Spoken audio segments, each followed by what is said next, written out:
transportation. I think that's right. That traffic management, the ability to have access management agreements with UDOT, the idea that you have a plan of where you're going to let subdivisions and real estate development access those principal arterials is very important. So I think that does come under traffic management, but we could call that out as well. Yes, sir. Summit County has been trying to get our arms around transportation issues that are involved in the Snyder Basin. I'm actively focusing on that. We were fortunate to be in Park City a couple of weeks ago to discuss some of those issues. And I thought it was a very good meeting. And while some counties have one focus for sharing the challenges for the jurisdiction, it's really helpful. We're going to grow the use of populations. We're going to have, like I said, we have traffic on both ways. As Wasatch grows, especially the pace that it appears, and the size that it appears in our last meeting, you could be driving workers into your area rather than Park City Center this way. I think we're going to have a rather big exchange. And at some point, I think we've got to expand our discussions in Summit County. We started to incorporate Park City and our ideas. I think we've got to start making sure that we share some ideas with Wasatch and vice versa. The intersection at Highway 40 and 248 is going to be a particular challenge. We all have to address with the road around those areas. And so I would just ask everybody to follow in the back of their minds and maybe put together some smaller groups from each of our communities to start these discussions on a more active basis. My biggest fear when we look at the Snyder Basin is if we fall behind the transportation curve, if traffic gets ahead of us, it's much more difficult to catch up. Infrastructure tends to go around transportation corridors. And once you got it, it's hard to carve it back to adjust. I don't think we need wider roadways. I think that's a disaster. I think we need alternatives in terms of types of transportation. And we need to come up with new ideas to either compel or incentivize people to have these cars. And we talked about parking fees, we talked about a variety of things. But we can't force them or incentivize them to get out of the cars unless we have a viable alternative. And that's going to take I suggest all of you to think about how to do that. Yes, Claudia Collins, County. This is just the old lawyer meeting coming out, but the last bullet point where it says decision should, the should scares me because it says we should celebrate our rural and small town character while growing up. But my issue is with the phrase rural and small town character because in the west side of Summit County, the Snyderville Basin, the majority of the population in Summit County resides in the Snyderville Basin, which is neither small town nor rural. So should small town and rural does not encompass 29,000 population. yes. You want to go first? You want me to? You go. Age before beauty. Okay. I feel comfortable, and the three council members spoke to this, so I can. I just think it's a little bit toasty. I think we need to be stronger.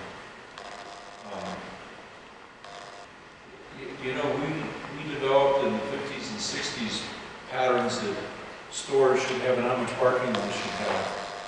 And we continue that today. We need to back off from that.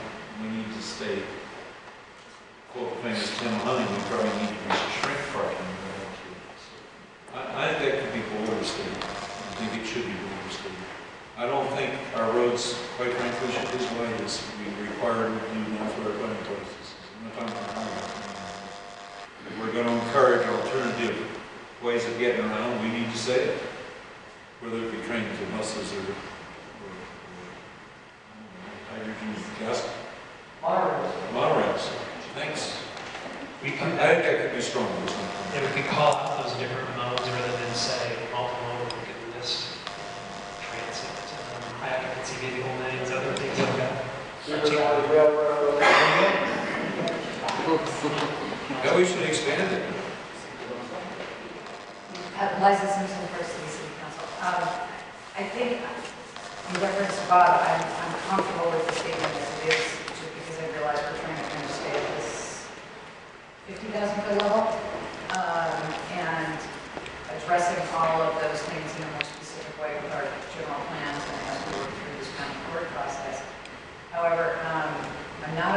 lawyer, although for some reason my parents thought I was going to grow up to be one. Oh, yeah. They did, honest to God.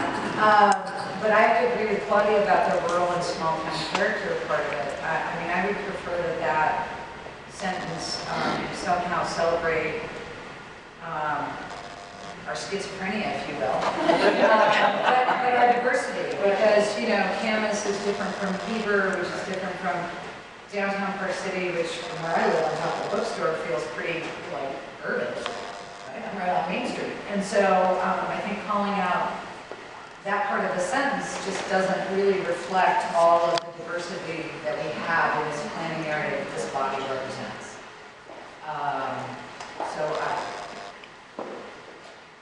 Go forth and figure it out. Appreciate it. Thank you. Good. Yes. Tim Henning, Park City Council.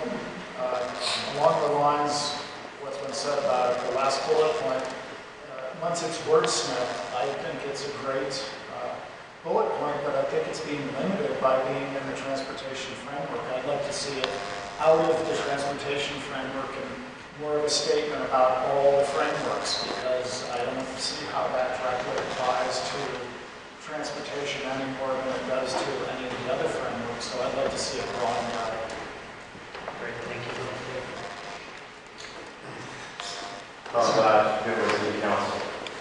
In Midway, we do want to celebrate and preserve our rural community. And I see that there is a diversity. I mean, somehow that phrase, in wordsmith, needs to talk about various communities that have different goals, because that is one of the goals that I think the citizens of Midway want to reach. Park City may have different, downtown Park City is very different than Midway's. So this is Ann over again, and what I'm hearing all of you say is something to the effect of decisions should celebrate our diverse character while growing in a planned, informed manner. Does that capture, or do you still want something that says rural? I was thinking you were allowed to identify something, saying it's somehow in parts of our communities they want to preserve and promote rural character as a rural community. In other parts they may want to build the urban Our world-class students. Yeah, I think a world-class community. The diverse characteristic of our various communities. No, that sounds great. So something that's that statement up above that I read out, but then bullet points that outline what those might be. Yeah, I So, think that makes sense. okay. Perfect. Is what this councilman is saying, I'm Frankie Franco, is what he's saying is that based on these statements and these values, then in phase 2, the specifics will come, right? But do we want to list the specifics here, not just the values? As he's saying. And I would tend to agree that we should be a little more specific instead of just so general and vague. If we want that direction in phase 2 to go a certain way. And we can do that. The staff really felt like these were an opportunity for us to speak for each other.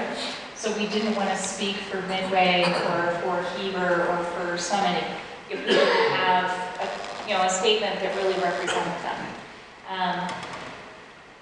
I think that coming, especially in transit or in transportation, yes, we can try and flesh that out. We can send this out to the other councils, all of the councils, and you guys can continue this discussion. Well, isn't that going to happen in phase 2 anyway, where the specifics would come? So my concern is that by phase 2, you will have a preferred whatever. So there's going to be preferred modes, there's going to be preferred lands that we may want to preserve, or preferred water systems that we want to bolster, or preferred. So by the time we get to that point, you've lost a lot of your ground to be able to push the projects in those directions to really do what's best for your community. And so we're really trying to represent some of those things now in order to make sure that the end product represents who we want to be instead of having us have to change because it's being forced on us.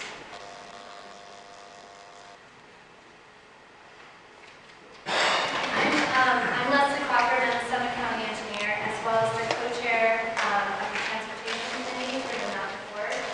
I think when we were developing these statements, we were just wanting to get all of your buy-in on what we're doing for the Mountain Mountain Accord and what was important to the Wasatch back as opposed to what's important for the Wasatch front. They have very different goals and very different ideas of what they want for the transportation corridor than we do. So all of these are just, they're kind of general at this point, but the whole point of this is just to get your buy-in to how we can best represent all of you as we go through this Mountain Accord process. So if, all of your comments have been awesome, they've been very valid, and we look forward to changing the statement, but this isn't written in stone. This is just what we're doing at the moment, and we expect to have more and more updates as we go through this process. And on that note, it should be noted that none of these statements are ever going to be used in writing. These are opportunities for us to represent you verbally, to say this is where we believe that the Wasatch back is. We're not putting this into the Mountain Accord documents because things flux and they change, and general plans exist, and people have different terms that they want to have represent them. This is our region's opportunity just to have something that represents us.